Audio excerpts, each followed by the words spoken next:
Hi guys, welcome back to my channel. Today we're with Ariana, who is a transfer student to Stanford, and she's just going to tell us a little bit about herself and how she beat the, 2% acceptance rate for transfer students. Why don't you give us a little bit of an introduction to yourself and your background?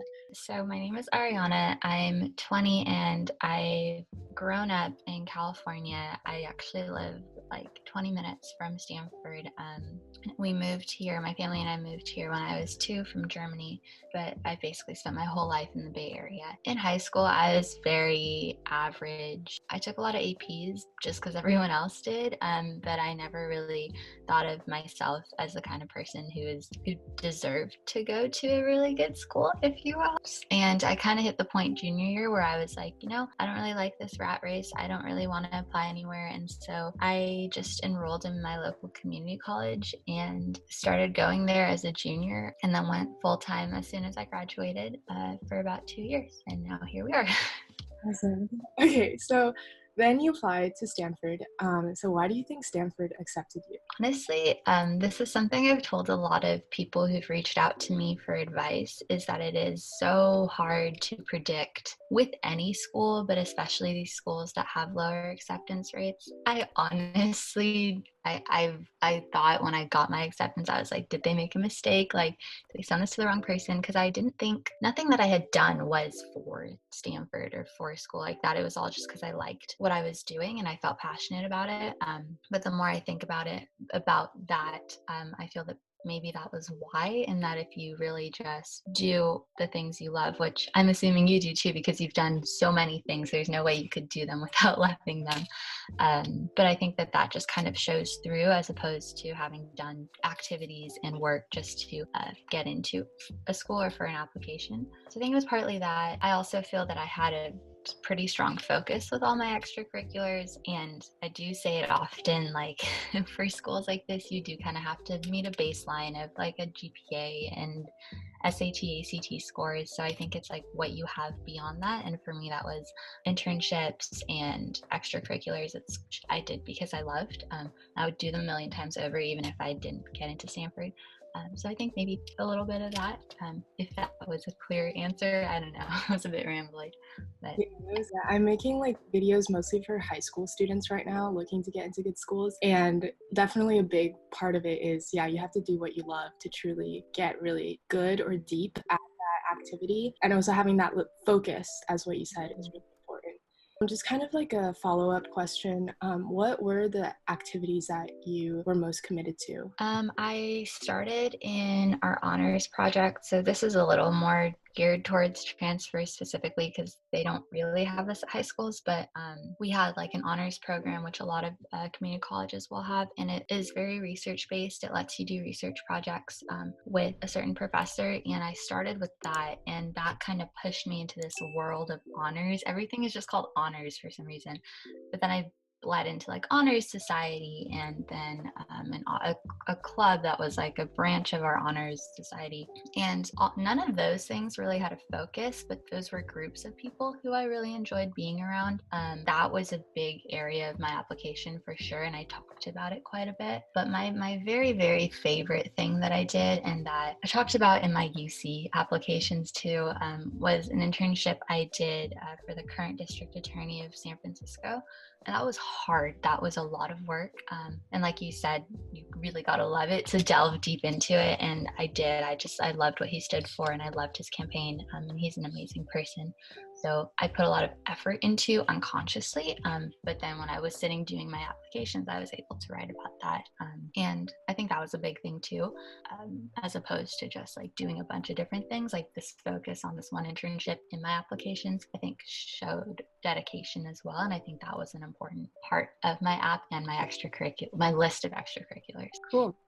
So what made you decide to transfer? Specifically apply to Stanford, or just transfer in general? I think transfer in general, and then how did you decide what schools you wanted to have on your list? Oh, that's a good question. Actually, this is good for college and high school, because there's some of us who I think are not us, some people who are just so able to crank out applications and just write so much, and juggling work and juggling internships in school and extracurriculars, and So when you get to the point in community college when you're going to reach your AAs or AATs, like associate's degrees, you kind of are done like with that phase. And for some people, that's it. Like that's what they're going to use in their careers, or they've gone into like a special technical training like fire or cosmetology, and then they're done and they can go to work. But if you're trying to eventually get to your bachelor's, that's the point where you need to transfer. So that's where I was at after my second year because of my major. Had I been biology pre-med, which I started as, I would have been there for 3 years. It's just the nature of taking lab classes. But for me, it ended at the 2-year mark, and I watched my friends in high school apply to a lot of schools, like 10, 15, 20. Then they didn't get into so many of them, or they got into so many. A lot of them ended up going to schools they didn't want to go to. And for me, it was like, well, why did you apply to a school you didn't want to go to? And I was just so happy where I was at community college that I was like, you know what, I'm only going to apply to places I would want to be at. That's how I narrowed down. I started out thinking I'll apply to all the UCs in our UC scene. Narrowed it down to the top 2 UCs for my major. So I did UCLA and UC Berkeley. And then I picked one CSU that I really liked. And then I finished all those in November, like as you do. And for transfers, your private apps are due in March. So I had all this time to I was like, wow, I could apply to 10 private schools. And I had a list with U Chicago, Northwestern, Georgetown, Yale, Harvard. And I was looking at this list and I was like, I don't want to go to these really cold places. I could not survive in Connecticut in the winter. I don't want to apply to Yale. And so I didn't. I just kind of was like, okay, Stanford's right here. I've always wanted to go here. I never thought I was worthy, if you will, to go, but I was like, you know what, why not? Let's try. I'm glad I did. And then I also just picked one other school that was good for my major and that I really enjoyed the program that had offered, that had programs that I really thought I would enjoy, which was a big thing. And I would advise anyone looking at private schools to really go deep into the programs they have to offer for your intended major, because I did the same with some other schools I thought I wanted to go to, or you Google top 10 private schools in America, and I was just like, oh, I don't like that very much. It's just not my type. So that really helped narrow it down. I originally filled out 4 private apps and only submitted 2 because I still hit the point of I don't want to go here. But I definitely think narrowing it down also helps you curate a more authentic application, unless you are one of those people who is able to apply to more because you just have that time, ability, or whatnot. For me, that wasn't the case. I don't think for the average person that's the case. So if you are one of those people, I would narrow it down. Yeah. Congrats. happy that you got into Stanford. Thank you. I think a lot of us go into the application process and we're like, oh, there's no way. But then we just, submit, and then some of us do get in. So if you're kind of on edge about whether or not you want to submit one, I'd say just go for it. Yeah, just go for it. If you really love it, I know there's so many people, especially with all these Ivy League schools or schools like Stanford, people just apply for the sake of the name and then they get upset when they don't get in. But it's well, did you really even love what you were applying for? Beyond the fact that it's in California, why do you actually want to go there? And that's something you should convey, I think, in your apps. Again, I don't know for sure, but I think you should just kind of convey that idea of this is why I really want to go here, not just for the name. Mm-hmm. Yeah, I think anyone who wants to apply should apply because it's so unpredictable and you never know. And with that unpredictability factor, I think if you have 10 schools that you think you want, that you could be happy at, and you have the time, say it's senior year, you have a light course load, go for it and just apply. And then once you get into schools, you can narrow it down from there as well. That's kind of an opposite strategy, but I think it's kind of what I did just because senior year was pretty light for me. Yeah, well, I definitely agree. My senior year, I think I took all just fun classes. I think that is another factor is when you're a high school student, you do have that time. Most community college students have families to care for or work or special circumstances. So I think it depends on you. And your time. It really is about your time. Applications take so much time. They were at least classes workload. Yeah. Okay. Our next question is, what is your biggest piece of advice for succeeding in the Stanford transfer application? March? Well, obviously I can only speak to like having until March to apply. I don't think that's the case if you're in high school. I don't know when the high school app is too. I don't think it's March. Yeah, it can be October 15th, November 1st, December 1st, or January 1st, depending on the plan that you apply under. Okay, so for us as transfers is due March 15th. Really simplify it for you. But I think you should use that to your advantage. I've met people who are transfers who are already, we're in May, they're already writing the answers to their essay questions. And I would advise against that. I would recommend just spending that time that you're writing to do things that you were enjoying, like internships or volunteer work, because your app is due in March. Or even those people who have high schoolers who have apps due in December, you are going to change so much by the time you hit December. You should definitely start your essays a month or two before they're due, but you're just going to change so much. Like my essays talked a lot about my last year of community with them in May. I would have been talking about like only having less than a year under my belt, and I think that that's important because you are going to change. So spend that time and do something meaningful and just start those essays later. And the essays aren't that bad. I don't know what you thought of them, but for me, it's kind of like, they're kind of fun. Were there like 3 short answers and like a bunch of 50 character ones? Yeah, there were so many 50 character ones, and at first I was just like, how am I going to put down everything in these? And then the point is like, they don't want to know everything. They just want to know like the important things. I don't know. I thought that was fun. I did some other private apps that were just kind of like general, what do you do? What do you have to offer? So yeah, they're not that bad. There's a lot, but they're small. Like they're 50 words. Yeah, for sure. Yeah, I think you can also kind of tell if a school fits you based on their like what they ask. What's one thing you could have done better in the transfer process that would have made your transfer process easier? I think part of it, so with the UCs, I was pretty proud with what I did. I just kind of committed and completed my application in September, and that worked out well throughout the process. With privates, I think seriously narrowing it down sooner, like researching what they had to offer, would have been a lot better, because I did a thing. Don't do this thing. I went through every school I was interested in, counted all the essays I needed, and made a list, and was like, wow, I need to write 50 essays. And that just stressed me out. And then I just left it alone for like 2 weeks. And that was just like not useful at all. So just narrowing it down, don't count the essays, just write them. Yeah, that was not good. I would not recommend doing that. It's just a lot of stress. Unnecessary stress is not good. Did you go through the process with like any friends or mentors? Oh, actually, that's a good thing. So for the UCs, I had an advisor who really, really helped me, because if you're a transfer student, there's not a way to answer the questions, but there are methods that are better than others. And so he really helped me with that. But when it came to privates, I just did it on my own. And part of why is, first, if you are at a community college, most don't have very much support or knowledge about private schools, just because the nature of transferring tends to be towards public school can help you with. But for privates, no one really knew the answers, so I just figured them out on my own. But I feel like I also didn't let anyone read my essays. And I had one friend who is an English major and was like, can you just read for grammar and don't touch the context and just do it all in suggesting mode? And she helped with that. But I didn't let anyone touch the context, which was different from my UCs.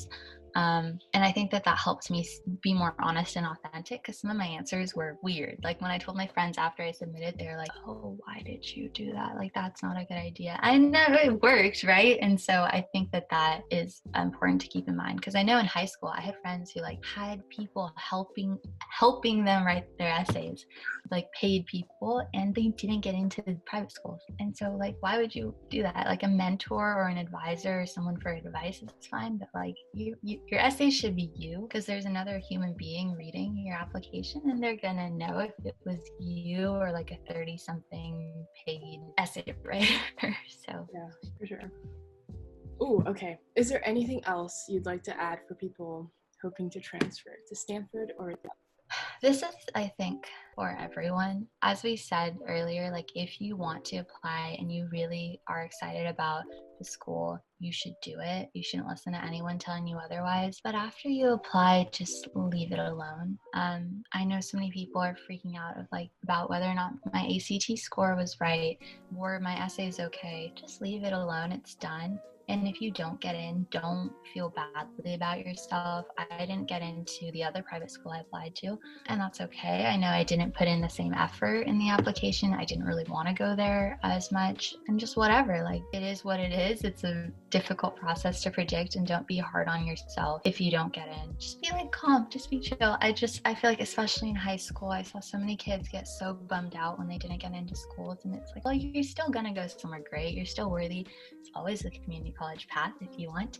Yeah, it's that advice is definitely easier said than done. Like, I remember I was like, oh my god, I'm just gonna be so chill after I submit my applications, but then it's like, okay, I need to actually work toward like being chill, and like you have to like consciously tell yourself like, hey, I'm not gonna worry about what's already done. Do you have any advice for like taking your head off of the submitted applications? For me, I picked up another internship and just put effort into that. It helped to have a distraction. It helped to do an internship, to go out with friends, to put more effort into like the boards and clubs I was in, just as kind of a distraction from that. So I didn't have time to worry. All right, circling back to the private school applications without an advisor, what resources or like free resources do you recommend for students? I like Grammarly. I didn't think I would, but that helps. Also because my Google Docs always glitched, and like I was like, I didn't want to worry about grammar. Like, your grammar should be good if you're applying to a private school, but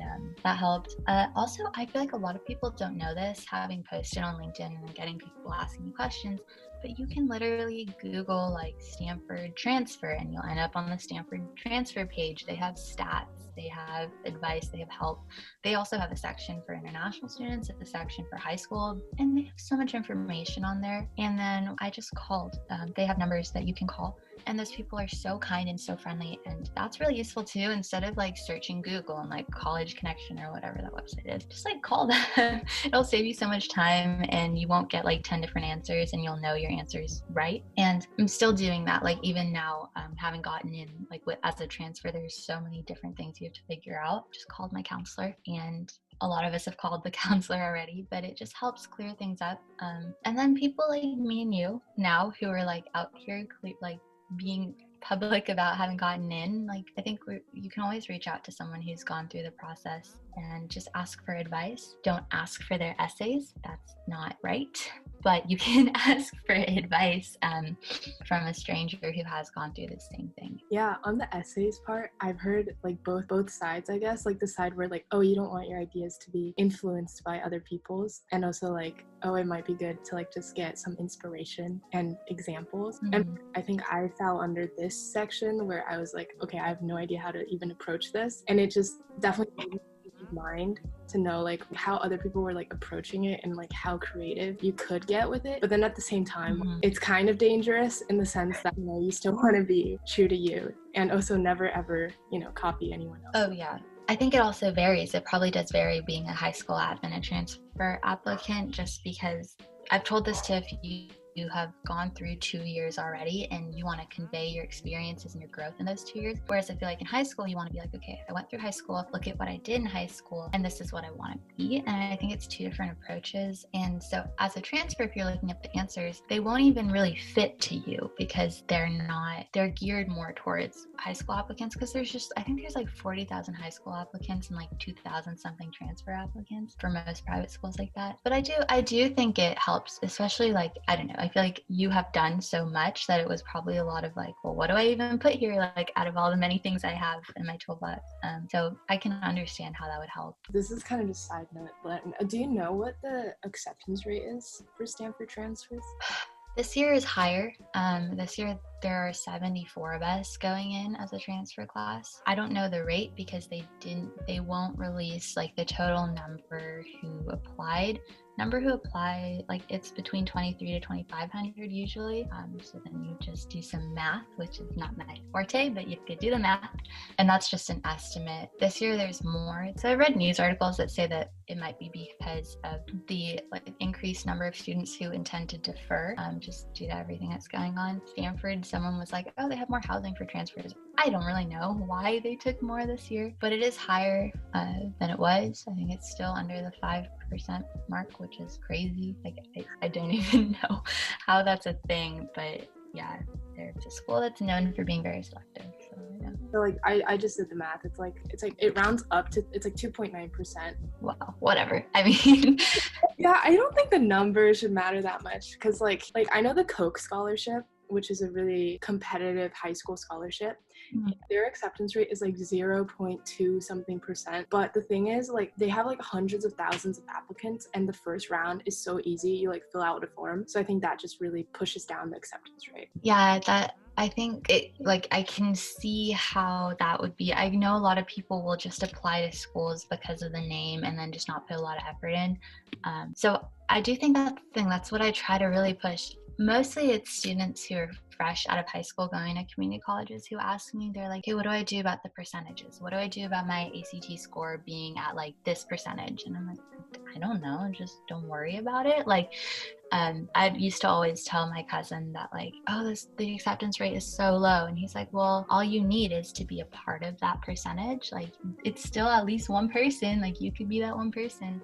And so I think that's a big thing. It's just like, don't worry about it. And like the school I didn't get into that was a private has a much higher acceptance rate than Stanford does. Yeah, no, my boyfriend is going to Princeton, and he didn't get into another private that has a way higher acceptance rate. So it's really like, I think you just have to put the most into the application, like be the best person that you can be, and don't compare yourself to the other percentage of people who might get in or not get in. Yeah, honestly, and that's the thing, like probably Princeton maybe took him because he was a better fit for Princeton. Oh my God, like it doesn't matter. You're gonna be, I have friends at Cal States who are tons happier than my friends at private schools, and the other way around. Like it's what you make of it. It certainly helps to have a nice name on your resume, but that's just to get your foot in the door. Like once you're in the door, like in the room, you need to present yourself as who you are. So okay, awesome. Thanks for coming on and talking to us about your experience. Yeah, of course. I hope I get to meet you when campus finally reopens. Yeah, fingers crossed. Yeah, but stay in touch.